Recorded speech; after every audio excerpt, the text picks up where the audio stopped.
Morning बच्चों, आज एक बार फिर से स्वागत है आप लोगों का ऑनलाइन कक्षा में। आज हम लोग वैद्युत फ्लक्स तथा गॉस प्रमेय भाग 5 के अंतर्गत गॉस प्रमेय क्या है इसके बारे में पढ़ेंगे। इसके पहले वाले वीडियो लेक्चर में हम लोग आवेश वितरण, रेखीय आवेश घनत्व, पृष्ठ आवेश घनत्व और आयतन आवेश घनत्व के बारे में पढ़ चुके हैं,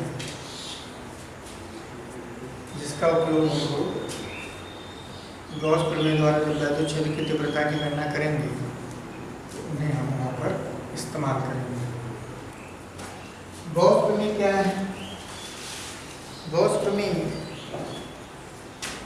कहता है कि निर्वात वायु में किसी बंद पृष्ठ से होकर गुजरने वाला वैद्युत फ्लक्स उस बंद पृष्ठ द्वारा घिरे नेट आवेश का 1/ε0 गुना होता है। निर्वात अथवा वायु में किसी बंद पृष्ठ से होकर गुजरने वाला कुल वैद्युत फ्लक्स फाई, वैद्युत फ्लक्स को हम लोग फाई से लिखते हैं, फाई ई से, यह वैद्युत फ्लक्स उस बंद पृष्ठ से घिरे या उस बंद पृष्ठ से संबद्ध नेट आवेश जो उसके अंदर है उसी का 1/ε0 गुना होता है। स्टेटमेंट दे दे, इसको हम फिर समझा देंगे। तो गॉस प्रमेय कहता है निर्वात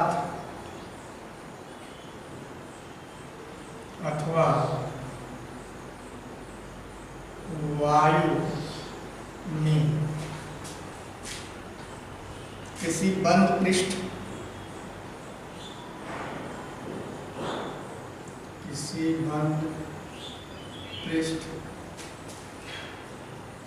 से निर्गत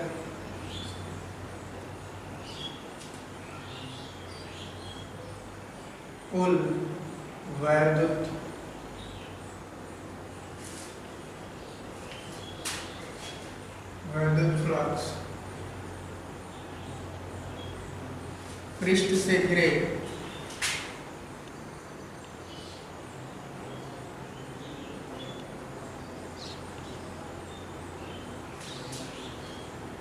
कुल आवेश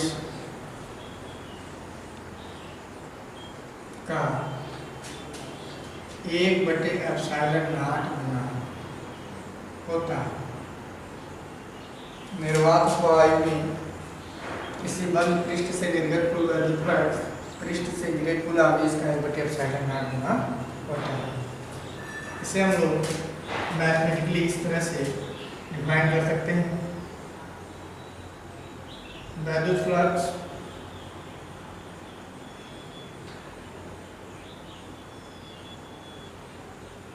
फाई ई बराबर क्यू नेट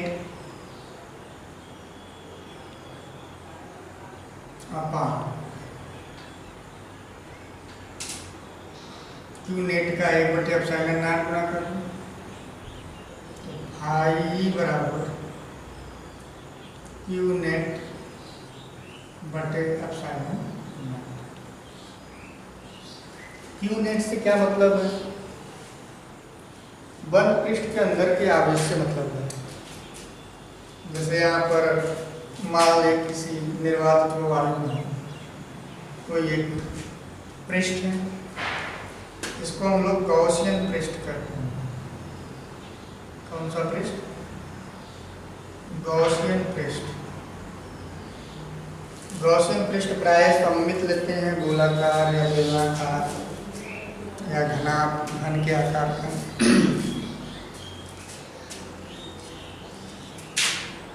गॉसियन पृष्ठ के अंदर आवेश मान लें यहाँ पर 2q माइनस q या 3q माइनस 4q और 5q इतने बिंदु चार्ज आवेश हैं। तो इस गॉसियन पृष्ठ से निर्गत वैद्युत फ्लक्स कैसे निकालेंगे? तो फार्मूला निकाल लेंगे। फाई ई बराबर क्यू नेट बटे एप्सिलॉन नॉट। तो क्यू नेट का मतलब इस गॉसियन पृष्ठ के अंदर जितना नेट चार्ज है बीजगणितीय योग करने पर उन्हीं को लेते हैं। तो आप क्या करेंगे, सिंपली इन्हें बीजगणितीय रूप से जोड़ेंगे।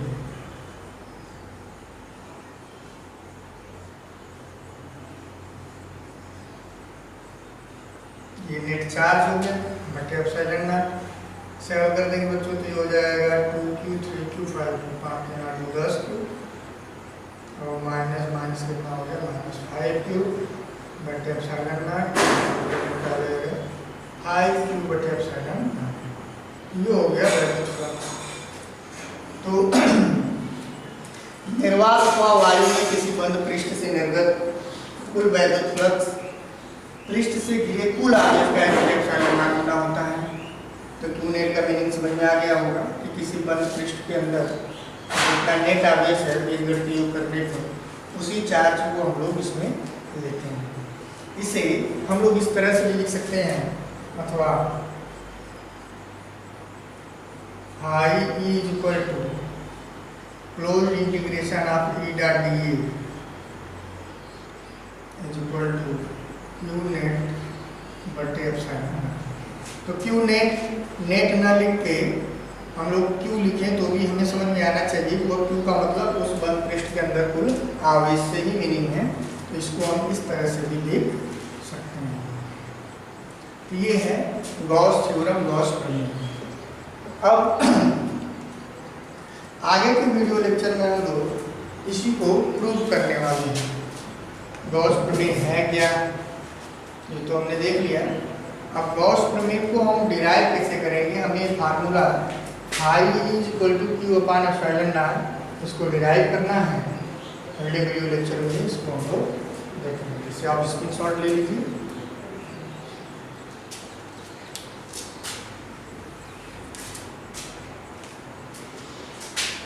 अगला वीडियो लेक्चर, अगला टॉपिक इसमें गॉस प्रमेय की उत्पत्ति।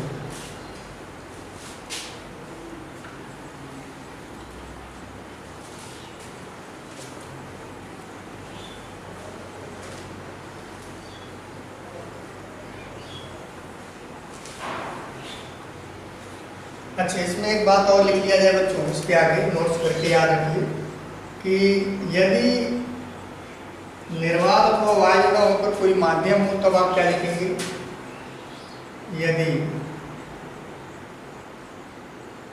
निर्वात या वायु के स्थान पर माध्यम हो तब आप गॉस प्रमेय ऐसे लिखेंगे। I बराबर close integration E dot dA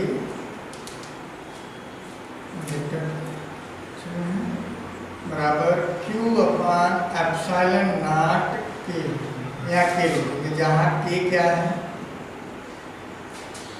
माध्यम का परावैद्युतांक।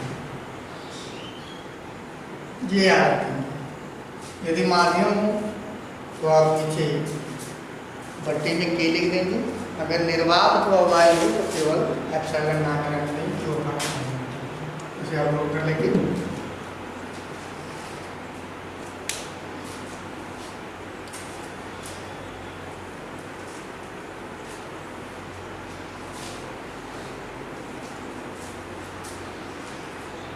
गॉस प्रमेय की उत्पत्ति।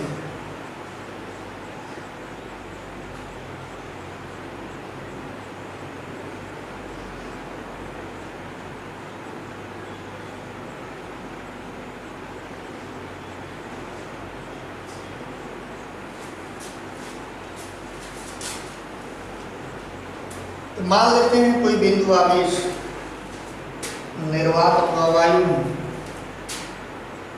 बिंदुओं पर स्थित है। निर्वात अथवा वायु में कोई बिंदु आवेश Q बिंदुओं पर स्थित है। इसके चारों ओर हम एक गॉसियन पृष्ठ खींचेंगे।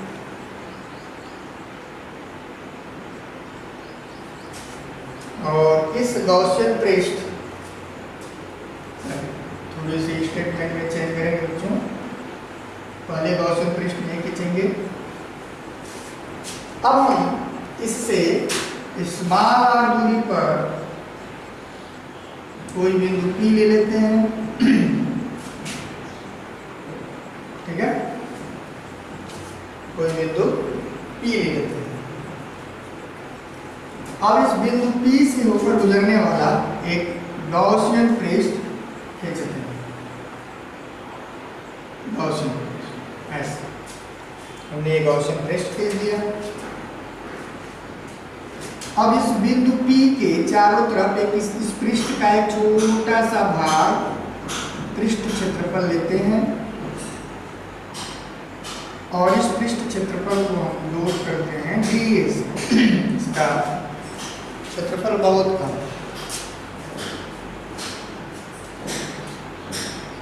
तो बिंदु O पर स्थित आवेश Q के कारण P पर तीव्रता कितनी होगी, इसको आप लिख सकते हैं बिंदु P पर आवेश Q के कारण तीव्रता E बराबर बिंदु आवेश का फार्मूला जानते हैं 1/4πε0 इंटू Q अपान R स्क्वायर जानते हैं।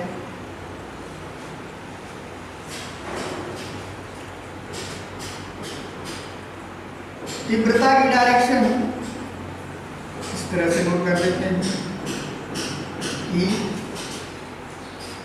और इस पृष्ठ क्षेत्रफल पर खींचा गया जो अभिलंब है वो मान लेते हैं ये है, और उनके बीच की डिग्री मान लेते हैं थीटा। पृष्ठ क्षेत्रफल पर खींचा गया अभिलंब DA वैद्युत क्षेत्र E के साथ थीटा कोण बनाता है, ठीक है, ओके। तो हमने घन कोण वाला कॉन्सेप्ट पहले वाले वीडियो में बताया था बच्चों। यह जो पृष्ठ क्षेत्रफल है DA, यह बिंदु पर एक स्मॉल घन कोण भी अंतरित करेगा।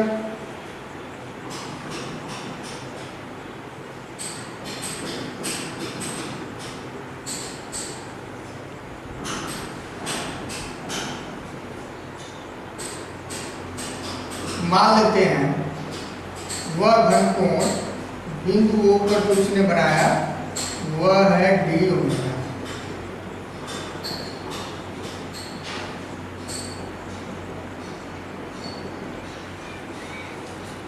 डी ओमेगा, तो डी ओमेगा को आप क्या लिखेंगे, डी ओमेगा को क्या लिखा जा सकता है, तो यदि सूक्ष्म पृष्ठ क्षेत्रफल DA द्वारा बिंदु O पर अंतरित घन कोण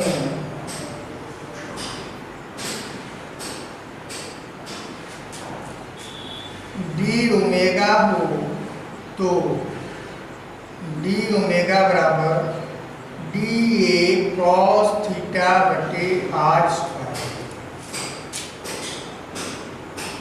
होगा। DA cos थीटा बटे R स्क्वायर। यहाँ से बच्चों हम लोग DA cos थीटा बराबर R square into D omega लिख सकते हैं, बिल्कुल लिख सकते हैं। उस सूक्ष्म पृष्ठ क्षेत्रफल से निर्गत वैद्युत फ्लक्स की वैल्यू अगर लिखी जाए तो कितनी होगी, सूक्ष्म पृष्ठ क्षेत्रफल DA से निर्गत वैद्युत फ्लक्स तो D फाई, क्योंकि पृष्ठ क्षेत्रफल बहुत सूक्ष्म है तो फ्लक्स की वैल्यू भी बहुत कम ही होगी, बराबर P डॉट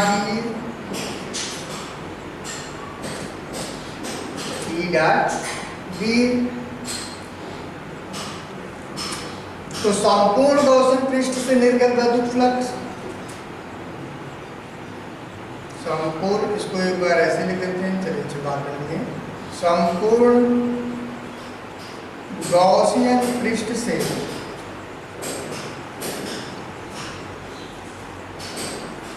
निर्गत वैद्युत फ्लक्स, संपूर्ण गॉसियन पृष्ठ से, तो उसका हम क्या करेंगे बच्चों, इंटीग्रेशन कर देंगे, पूरी वैल्यू निकालेंगे। Close integration of d phi, जो डी फाई है, छोटे छोटे पृष्ठ इसके बना दिए जाए, तो एक से डी फाई, दूसरे से डी फाई, तो सबको क्या करेंगे, जोड़ेंगे, तो सबको जोड़ देंगे, पूरे गॉसियन पृष्ठ से निर्गत वैद्युत फ्लक्स आ जाएगा।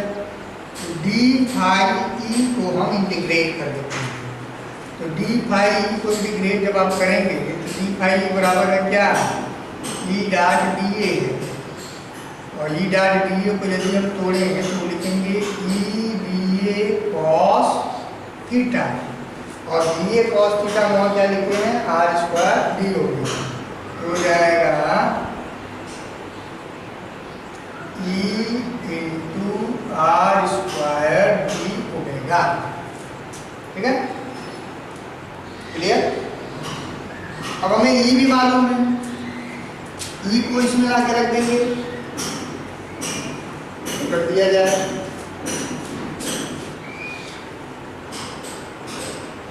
तो या I is equal to close integration E, यहीं से काम करते बच्चों, ये वैद्युत क्षेत्र की तीव्रता है, भले हमने यहाँ पर गॉसियन पृष्ठ को व्यापक रूप में खींचा है, लेकिन थ्योरी में पढ़ते समय आप याद रखें गॉसियन पृष्ठ सममित रूप से खींचा जाता है, तो जो वैद्युत क्षेत्र की तीव्रता होगी और ये दूरी जो होगी वो कांस्टेंट रहेगी, तो उन दोनों को ई और आर स्क्वायर को हम क्या करेंगे, बाहर निकालेंगे, ध्यान रखें। तो चूंकि ई व आर कांस्टेंट है, चूंकि ई का आर नियत है, इसलिए आई ई बराबर E into R square close integration of D omega. अब ई की वैल्यू आप ला कर देते हैं, तो 1/4 pi epsilon naught into Q upon R square into R square और close integration of D omega, R square से आर स्क्वायर कैंसिल, तो Q upon 4 pi epsilon naught into close integration of D omega. Close integration of D omega की meaning क्या है, D omega एक पृष्ठ क्षेत्रफल D A द्वारा आंतरिक घनकोण है बिंदुओं पर, तो संपूर्ण गॉसियन पृष्ठ द्वारा बिंदुओं पर कितना घनकोण अंतरित होगा, इसको मैंने नोट्स में लिखवाया था कि किसी भी गॉसियन पृष्ठ द्वारा उसके अंदर किसी भी बिंदु पर अंतरित संपूर्ण घनकोण की वैल्यू 4 पाई के रेडियन होती है, तो यहाँ इसकी जगह हम लोग 4 पाई लिख देंगे, तो Q upon 4 pi epsilon naught into 4 पाई, 4 पाई से 4 पाई कैंसिल, ये बचा क्यू अपॉन एप्सिलॉन नॉट, और यही हमें निकालना है कि आई ई बराबर क्यू का 1/एप्सिलॉन, इसी को क्या करते हैं दोस्तों में नहीं है कि किसी बल पृष्ठ से होकर गुजरने वाला कोई वैद्युत फ्लक्स, उसके अंदर नेट आवेश, उसके अंदर आवेश कितना है, क्यू का 1/एप्सिलॉन नॉट गुना होता है, का 1/एप्सिलॉन नॉट गुना है, यही गॉस कितना, यही गॉस इस तरह से हमने इसको प्रूव कर दिया, स्टेटमेंट दिया, स्टेटमेंट देने के बाद इसको हमने प्रूव भी कर दिया। तो बहुत सिंपल सा कॉन्सेप्ट है बच्चों, आप ध्यान देंगे। हमने क्या किया, नेवार अथवा वायु में बिंदु O पर एक बिंदु आवेश Q ले लिया, बिंदु आवेश Q से स्मॉल r दूरी पर कोई बिंदु P लिया, इस बिंदु P से होकर गुजरने वाला एक गॉसियन पृष्ठ खींचा, गॉसियन पृष्ठ खींचने के बाद फिर हमने क्या किया, बिंदु P पर बिंदु Q के कारण, बिंदु Q आवेश के कारण वैद्युत क्षेत्र की तीव्रता की वैल्यू निकाल ली, और फिर उस सूक्ष्म पृष्ठ क्षेत्रफल डीए पर एक अभिलंब ड्रा किया। डीए जो है वैल्यू क्षेत्र के साथ थीटा कोण बनाता है। सूक्ष्म पृष्ठ क्षेत्रफल के कारण जो अतिरिक्त घनकोण होगा डी ओमेगा, उसकी वैल्यू हमने इतना ली थी। यहाँ से डीए कॉस थीटा को पक्षांतर करके निकाले तो आ गया आर स्क्वायर डी ओमेगा। फिर कांसेप्ट लगा दिए कि सूक्ष्म पृष्ठ क्षेत्रफल से निर्गत वैद्युत फ्लक्स वो हो जाएगा D into DA vector form में। फिर संपूर्ण गॉसियन पृष्ठ द्वारा वैद्युत फ्लक्स की वैल्यू इंटीग्रेट करके हमने निकाल लिया। फिर ई डी उसको वहाँ पे रख के फिर यहाँ पर आप डीए कास थीटा की value R square d omega यहाँ से रख दिए और ई की वैल्यू आपने यहाँ से रख दी। फिर वैसे हल करते हुए हम लोग गॉस प्रमेय को हमने सिद्ध कर दिया। आई होप आपको समझ में आया होगा, बहुत सरल कॉन्सेप्ट है। अब आगे की वीडियो लेक्चर में हम लोग गॉस प्रमेय की सहायता से वैद्युत क्षेत्र की तीव्रता अलग अलग केस में गणना करेंगे।